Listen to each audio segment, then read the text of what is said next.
People and cars bustled along the streets of Enugu Old Park. Grace stood at the side of the road, waiting for a break in traffic so she could cross.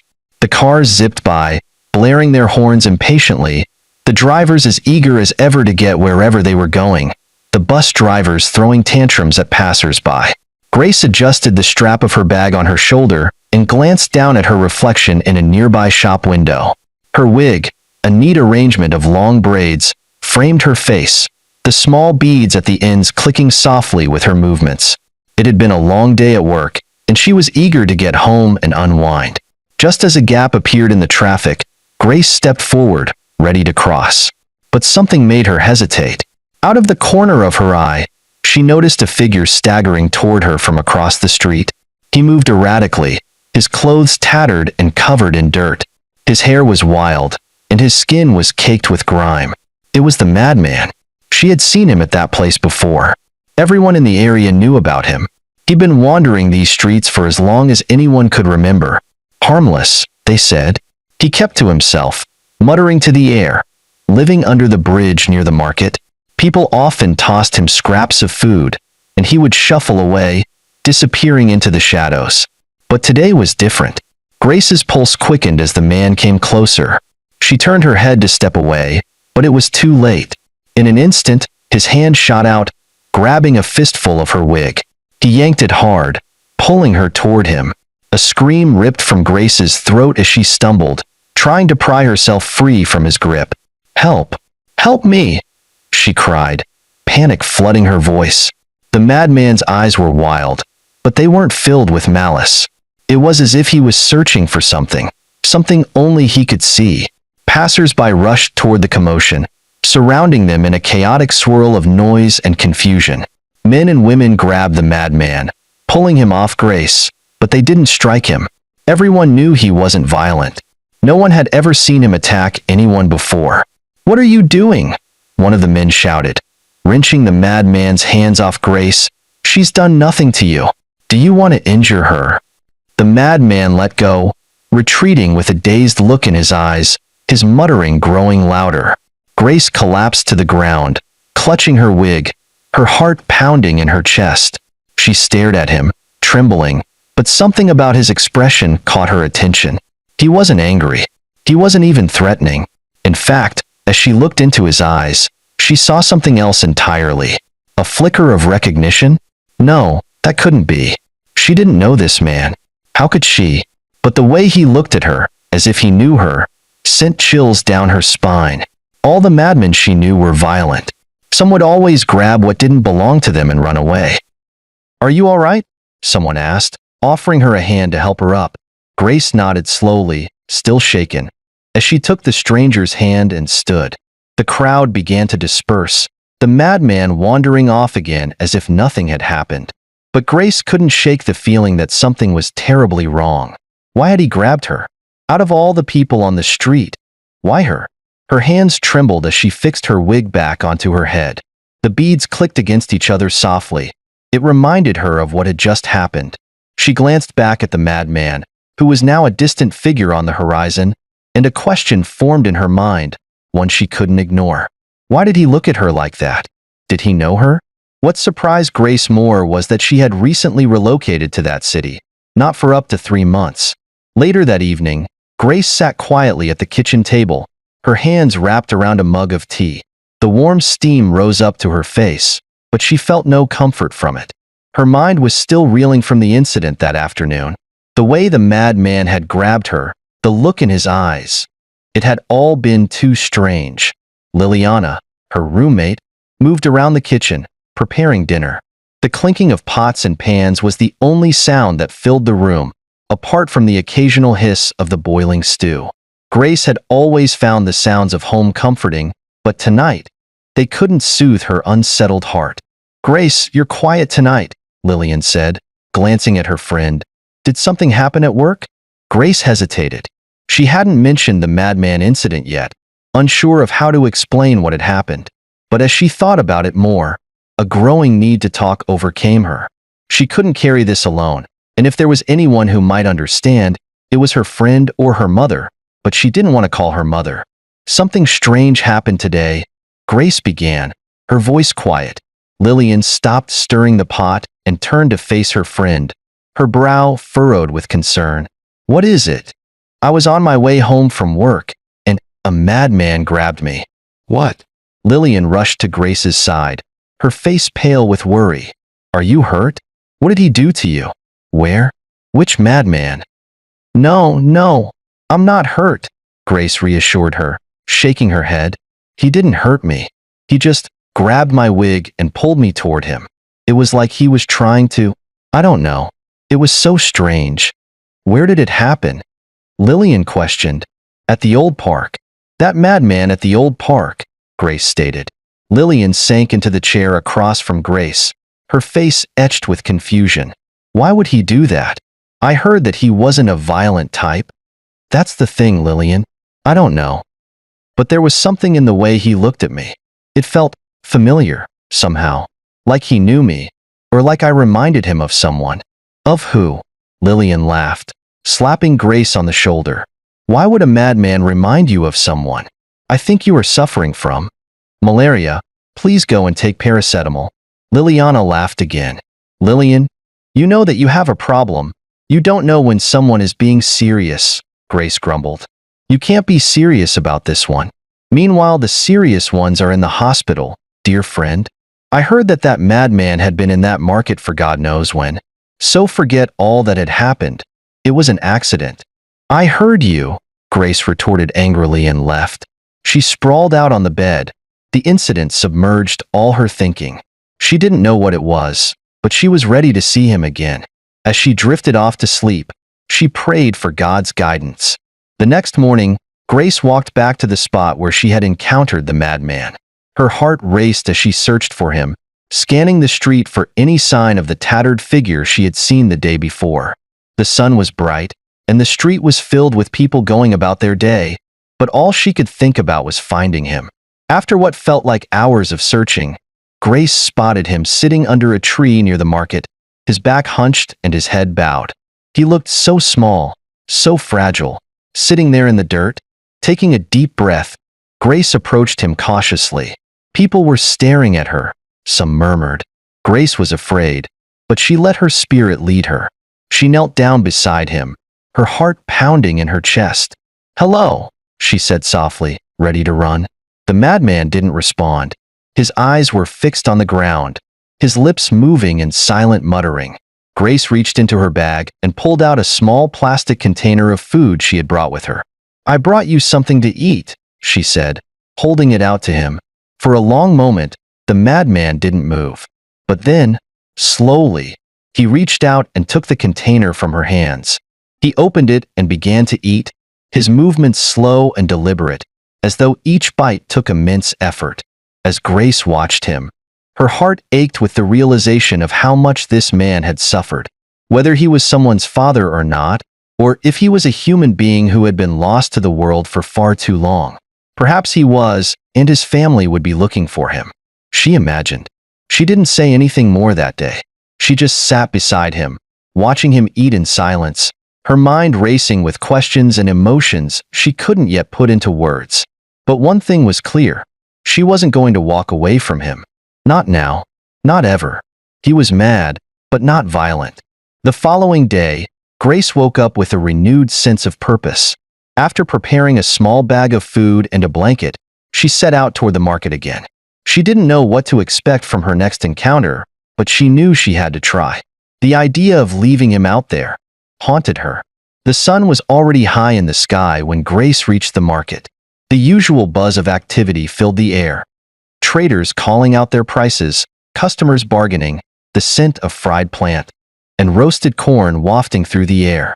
People tapped on her shoulders, asking her to patronize them, showcasing their dresses and weaving. But Grace's focus was singular. She was looking for the madman. After searching for several minutes, she found him in the same spot as the day before. Sitting under the same tree, his back hunched, his clothes even more tattered than before. He looked so small, so defeated. Taking a deep breath, Grace walked toward him, her steps slow and cautious. She didn't want to startle him. She wondered when the man returned to the tree. As she approached, she could hear the faint sound of his muttering. unintelligible words that seemed to swirl around him like a cloud of confusion. "Hello," Grace said softly, swooping beside him once again. She placed the food and the blanket on the ground in front of him. "I brought you some food. And a blanket." The madman didn't respond at first. His eyes were fixed on something distant, something that only he could see. But after a moment, he glanced down at the food, his hands trembling as he reached for it. Grace watched as he opened the container and began to eat, his movements slow and deliberate. He ate with the same quiet intensity as the day before, as though each bite was a monumental effort. For a long time, neither of them spoke. Grace didn't know what to say, and the madman seemed lost in his own world. But there was something in the way he ate the food she had brought, something almost grateful, as if, somewhere deep inside, he knew she was helping him. She abhorred the look on people's faces, the way they were staring at her. Their expressions were cold, as if the madman wasn't a human being. As the minutes passed, Grace felt a strange sense of peace settle over her. It didn't matter what people thought. She wasn't sure what was driving her to come back here, to sit with this man at times after work, instead of going back to her house. But something inside her told her that she was doing the right thing. Something about him called to her, even if she couldn't explain why. When he finished eating, Grace gathered the empty container and the blanket, folding it neatly and placing it beside him. She dipped her hand inside her black handbag, bringing out 1,000 naira. "Take this money," she said, stretching her right hand. "I won't come tomorrow. Use it and buy a nice meal for yourself. I will see you on Monday after work." The madman didn't respond. He simply stared at the ground, his eyes vacant, his mind somewhere far away. But as she stood up to leave, she dropped the money in front. As Grace walked away, she couldn't help but wonder, was she really making a difference? Was this man truly going to be better? Why was she even doing that? Or was she just grasping at a dream? That night, she couldn't stop thinking about the madman. She lay awake in bed, staring at the ceiling, her mind racing with questions. "Grace, what is wrong with you? You haven't been yourself since the day you met that madman," Liliana stated. "Is there anything I need to know?" "Anything like what?" Grace retorted. "I should be asking you. Did the madman charm you on that day?" "Charm me, how?" Grace cut in angrily. "Grace, let's tell ourselves the truth. You have been visiting that man ever since that day. Why? I don't even know how you feel comfortable staying by his side. A friend told me that she saw you with a man under one tree, inside the market. Is it a crime? Have I committed any crime by showing an empathy to the poor man? No. Not a poor man, but a madman. Madman, Grace. Do you know how dangerous it is to be close to him? Like all the awful smell and... Lillian, I know, but I can't help it. I can't even stop myself." "Stop yourself from doing what?" "From visiting him. You see why I said that the madman used a charm on you? Something is definitely wrong." Lillian's hands went across her breast as she began to think. "See, Lily, I don't think the man used anything on me. I just feel attached to him."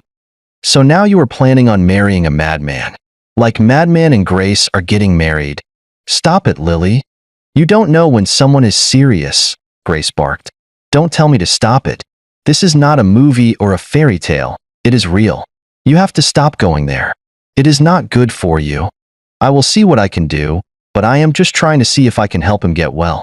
Perhaps he needs someone's help." "Is that what he told you?" "No. He had never said a word to me. He ate my food, but never replied to my question. Lily, I think my problem is that I lack father's love. You know I have never seen my father except in pictures. My mom said that he died when I was 1. I wish I knew him. Perhaps all these won't be happening." Grace lamented. "Grace, let's not go into that one today, please. I know your father's soul is resting in peace. Just try and forget about the madman. He is a madman, not your dead father.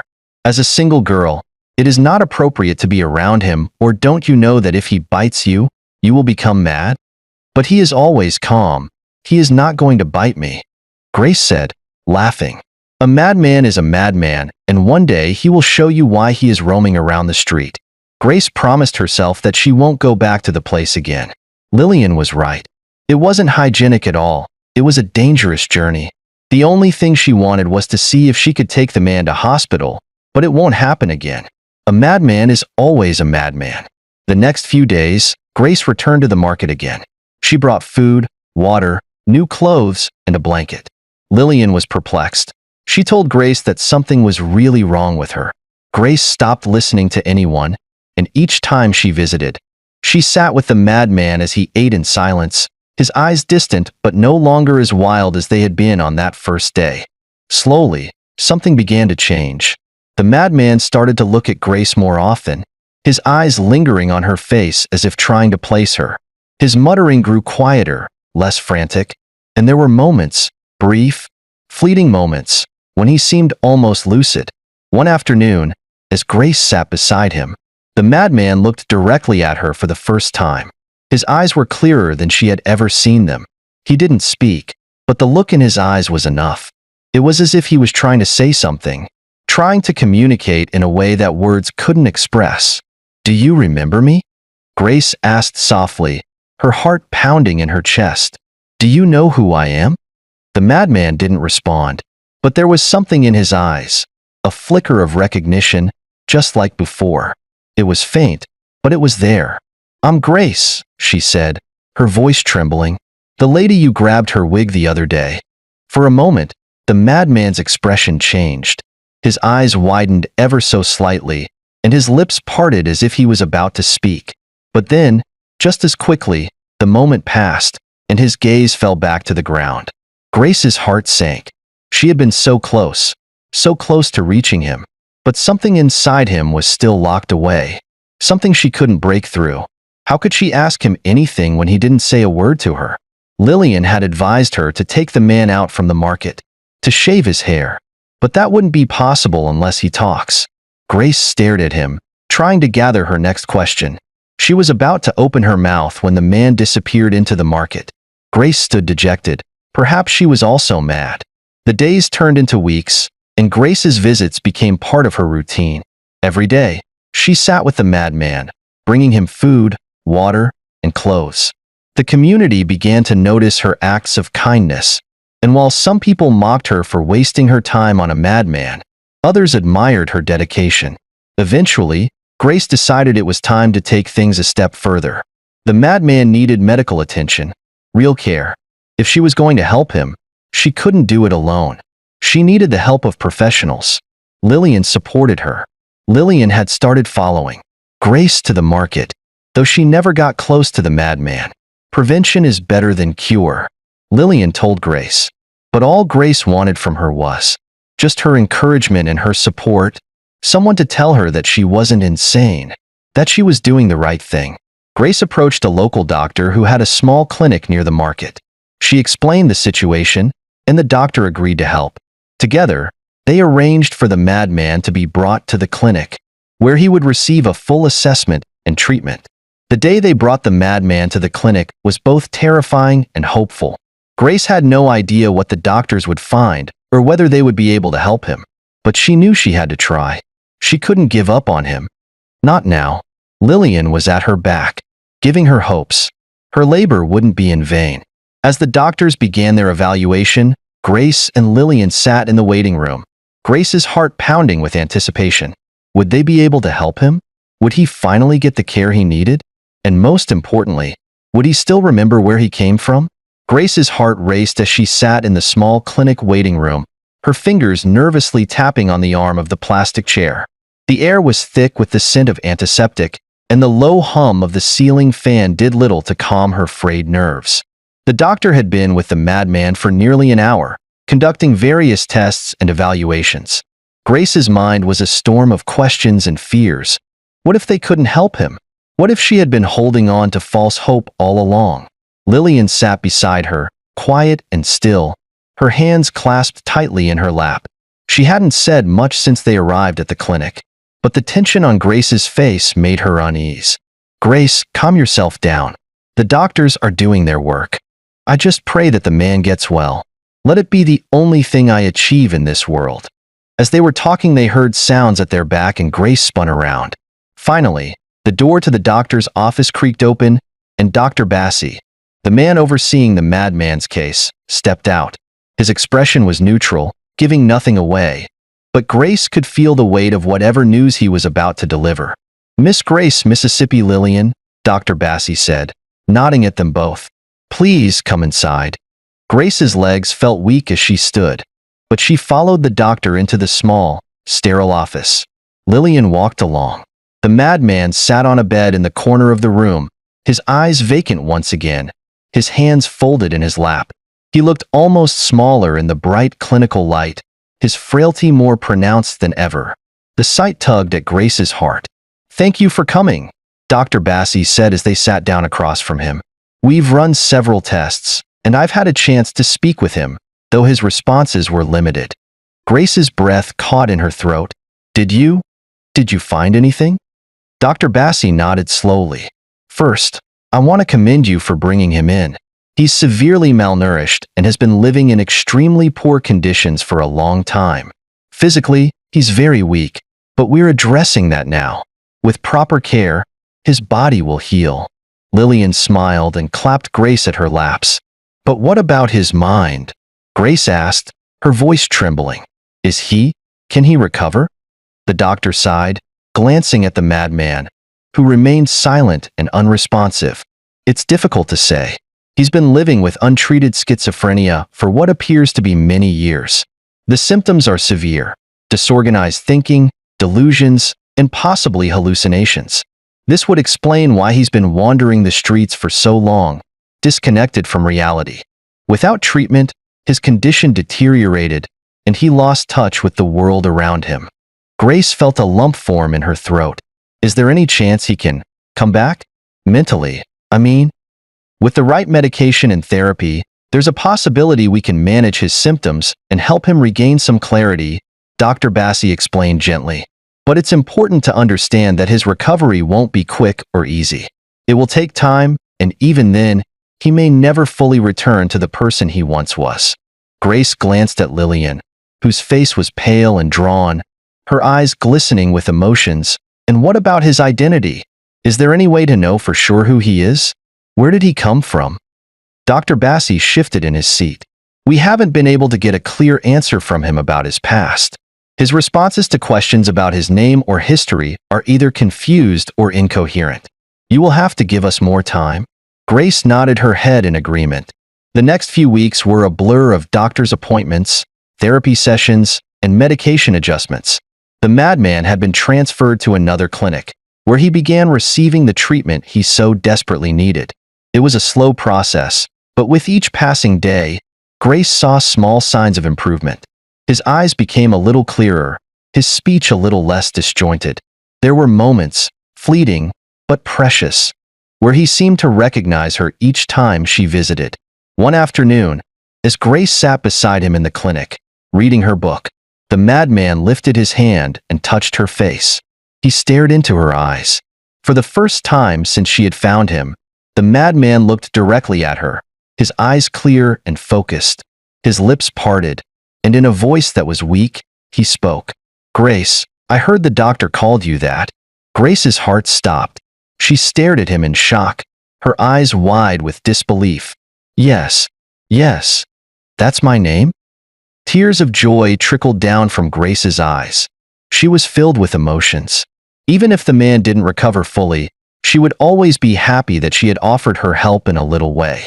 "My daughter," he whispered, his voice hoarse. "Why are you helping me, a madman?" Tears streamed down Grace's face as she clutched his hand tighter, her heart swelling with hope. "You are no longer a madman. You are now fine. I am helping you because you deserve better. I'm here. I've always been here.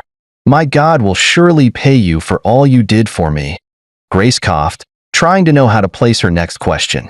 "Do you remember anything now? Like where you come from? Your family?" The madman, still frail and distant, didn't say anything more. His brief moment of clarity seemed to slip away as quickly as it had come.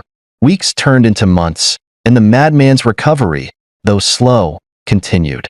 The doctors were able to manage his schizophrenia with medication, and while he still had moments of confusion and disorientation, there were also moments of clarity.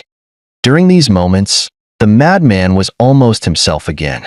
One evening, as Grace sat with him in the clinic, The madman spoke again, this time in more than just a fleeting moment of lucidity. "I remember. The bridge," he said softly, his voice barely above a whisper. Grace leaned closer, her heart racing. "The bridge?" The madman nodded, his brow furrowed in concentration. "I was running. I didn't know where I was going. My mind, it was broken. But I remember the bridge. I slept there for years. Then one day a terrible accident happened." Grace's throat tightened as she listened. He was recalling the time when he had been lost, when he had wandered the streets, alone and abandoned. The bridge he spoke of was likely one of the many overpasses in the city where homeless people often took shelter. "What happened after that?" Grace asked gently, not wanting to push him too hard. The madman closed his eyes for a moment, as if trying to pull the memories from the fog of his mind. "I don't remember much. Everything was dark. But I remember the accident killed many people. That was why I left the place." Grace's heart swelled with emotion. "Do you remember any of your family members? Were you married before?" Grace probed. The madman shook his head. He couldn't remember anything else. For a long time, they sat together in silence, the weight of his past hanging heavy between them. But there was also something else, something new. A sense of hope, a sense that he would soon be fine. The madman's moments of clarity continued to grow more frequent, though they were still interspersed with periods of confusion.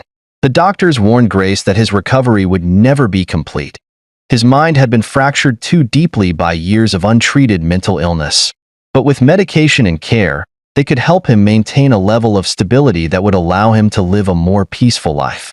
One afternoon, after a particularly long therapy session, the madman asked Grace a question that took her by surprise. "Can I go home?" Grace blinked, unsure of how to respond. Where would he go? He knew nothing about his past? She reasoned. "I don't know," she said cautiously. "The doctors think it's better if you stay here for now. They want to make sure you're fully stable before you leave." Grace said, still in deep thought. The madman nodded slowly, but Grace could see the disappointment in his expression. "I understand, but I want to go home. You haven't even told me anything about your home. Where are you from? If I go out there, I might see people that know me." His words weren't just words. Grace's chest tightened at his words. "I'll talk to the doctors," she promised, her voice soft. "We'll see what we can do." Later that evening, Grace spoke with Dr. Kelvin about the possibility of the madman returning home. The doctor was hesitant at first, explaining that while the madman had made great progress, he was still fragile. Living outside of the controlled environment of the clinic could be overwhelming for him, especially given the chaotic nature of the city. "But if he's stable enough," Grace argued, "couldn't we give it a try? He's asking to go home. He wants to be with his family." Dr. Kelvin considered her words carefully before nodding.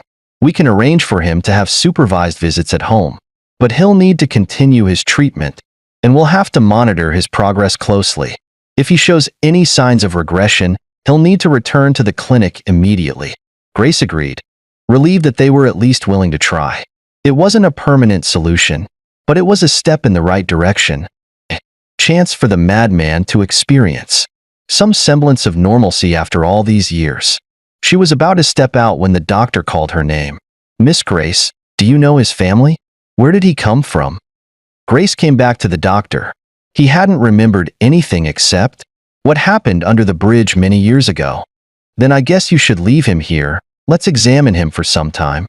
Grace went back and told the madman that the doctor had agreed to let him go, but that would be at the end of the month. The doctor wanted to make sure he was in the best state before leaving. For a moment, the madman's eyes softened, and a faint smile tugged at the corners of his mouth. It was fleeting, gone in an instant. Grace threw her handbag over to the table and jumped into the bed. It had been a hectic day, and all she wanted at that moment was a good sleep. As she was about to close her eyes, she heard her cell phone ringing. "Who is this now?" She grumbled angrily. Sluggishly, she went for her bag and brought the phone out. Instantly, the sleep that had overwhelmed her a few minutes ago vanished. It was her mother on the line. "Grace, what's the meaning of this nonsense? How could you leave your mother under the sun for how many hours? I have been calling you since morning." "Mama, Please forgive me. I have been busy the whole day, Grace pleaded. Busy doing what? Since when did bankers start working on Saturdays, Grace? Mama, it is not that one, I don't need your explanation. Come here and take me out. Okay, Mama. Which side are you now? I am at the Holy Ghost. I am sitting inside the Eastern Mass Terminal. Grace's mother, after taking her food and having her bath, now sat on the chair with Grace and Lillian. While they were talking, she said, Grace, what is it that you wanted to tell me that time? Mama, I have been in the hospital the whole day. Hospital? Are you sick? Why didn't you tell me? Did you tell your brothers? Grace's mother asked. Mama, I am not sick. Grace interrupted her mother. So why did you go to hospital? Is the hospital now your place of work? Grace's mother questioned angrily. Grace explained everything that happened between her and the madman. She narrated it from the day the man dragged her wig. Her mother listened intently. You have done well, my daughter. Perhaps if someone had given your father such help, he would have been here with us. Grace's mother said sorrowfully. What do you mean, Mama? Grace probed. For a long moment, Grace's mother was silent, her eyes distant as if she was searching through the past for an answer. Grace could see the gears turning in her mother's mind, and then, finally, her mother spoke in a low, thoughtful voice. You said you met him at the old park? Grace nodded slowly. Yes, I've seen him around before. Everyone knows about him. He's been living on the streets for years. But on that day, when he grabbed me, there was something different. It felt like he was trying to tell me something, but he couldn't. Grace's mother's face grew more serious as she leaned forward, her eyes locked on her daughter. Grace, there's something I need to tell you. Something I never thought I'd have to talk about again. Grace adjusted a little, her heart suddenly pounding in her chest. What is it, Mama? Her mother took a deep breath, her hands trembling slightly as she folded them across her breast. You know about your father. How he disappeared 20 years ago. Yes, Grace replied, her voice barely above a whisper. Her father had always been a shadow in her life. She knew him through old pictures, but his absence had shaped her family in ways she couldn't fully understand. What I didn't tell you is that before your father disappeared, he wasn't well, her mother continued. He was struggling, mentally. First, it was small things. He would forget conversations, or he'd get confused about where he was. But as time went on, it got worse. He started hearing voices, seeing things that weren't there. Grace listened intently, her mind racing as pieces of her family's history began to fall into place. He became more and more distant, her mother said, her voice heavy with the weight of old memories. And then, one day, he just left. No explanation, no goodbye. He just walked out the door and never came back. We searched for him for months, years, but no one knew where he had gone. Eventually, we heard from someone that a man matching his description had been hit by a car and killed, along with some other people under the bridge. We assumed it was him, even though we never saw the body. I had to accept it, Grace. We did his burial. Mama, why haven't you or my brothers told me these things? Grace sprang up. Am I not his daughter? Why did you people have to conceal something like this from me? I am the one that is responsible, not your brothers. I took them under oath never to tell you this. You are my only daughter, and I didn't want anything to make you feel inferior. Her mother said, How could I feel inferior because of my father's condition? He was my father, and that's all that matters. Lillian begged Grace to sit down. You see why I said that I wish someone gave Emma, your father, the kind of care you have been giving to the madman. Perhaps he would have been here with us. They took him away from me when I needed him most. But well, God knows the best. He will judge the wicked ones. Grace's mother started weeping. Mama, it is okay. Please stop crying. Grace and Lillian said in unison. When are you going to see the madman again? Grace's mother asked. Do you want to see him? Grace asked, and her mother nodded, her face etched with pain. The next morning, Grace spoke to her mother again. This time, to know if she really wants to see the madman. Grace, your gestures towards the madman reminded me of your father, Emma. He loved helping people, looking after others. Grace nodded. feeling the weight of her mother's words settle on her shoulders. She was determined now, more determined than ever. She couldn't walk away from this. She had to see it through. That she resembled her father was another big motivation. Grace, Lillian and Grace's mother took Kiki Drop to the hospital. Grace's mother bought a bunch of bananas, groundnuts and apples. In Grace's left hand was a food flask. She had made the food special for the madman. As they were about to step into the hospital, they met the doctor. The doctor smiled at them. "Miss Grace, Miss Lillian, you people are welcome." He then turned to Grace. "Miss Grace, please meet me in my office." Grace followed the doctor to his office while Lillian took Grace's mother to the madman. The madam was facing the wall when they entered. Lillian coughed and greeted. But as the man turned his face, Grace's mother let out a loud scream and collapsed on the hospital floor. The madman stared at them perplexed. He knew Lillian, but not the woman on the floor. Lillian rushed outside immediately to fetch the doctor. Grace, the doctor and nurses emerged and took Grace's mother outside. Lillian couldn't explain what happened. Everything seemed like a movie. All she knew was that the woman collapsed the moment she saw the madman's face. Now, Grace sat close to her mother, massaging her palms. The doctor assured her that her mother would be fine, but she wanted to know why she collapsed. Finally, the woman opened her eyes. "I saw Emma." "Emma is the madman?" It sounded somehow. Grace couldn't believe what she had heard. If the madman was Emma, that means he was her father, Grace reasoned. "Take me back to him. I want to see him. I want to make sure I know who I saw in that hospital bed." With uttermost confusion, Grace and Lillian took Grace's mother back to the room. Grace's mother stood at the doorway, and with a gentle voice she said, "Emma, Emma, is that you?" The madman turned immediately. He heard the voice and the name. He remembered the voice. He knew the voice. "Victoria, is that you?" Grace and Lillian froze. They stared agape, dumbfounded. Grace's heart pounded in her chest, emotions swirling within her. It was him, the madman, the man who had been wandering the streets, lost and forgotten, was her father. She had found him. After all these years, he had survived. Tears filled Grace's eyes as she looked at the man who had once been her father. He didn't look like the man in the photo anymore. His hair was wild and gray, his face weathered and hollow.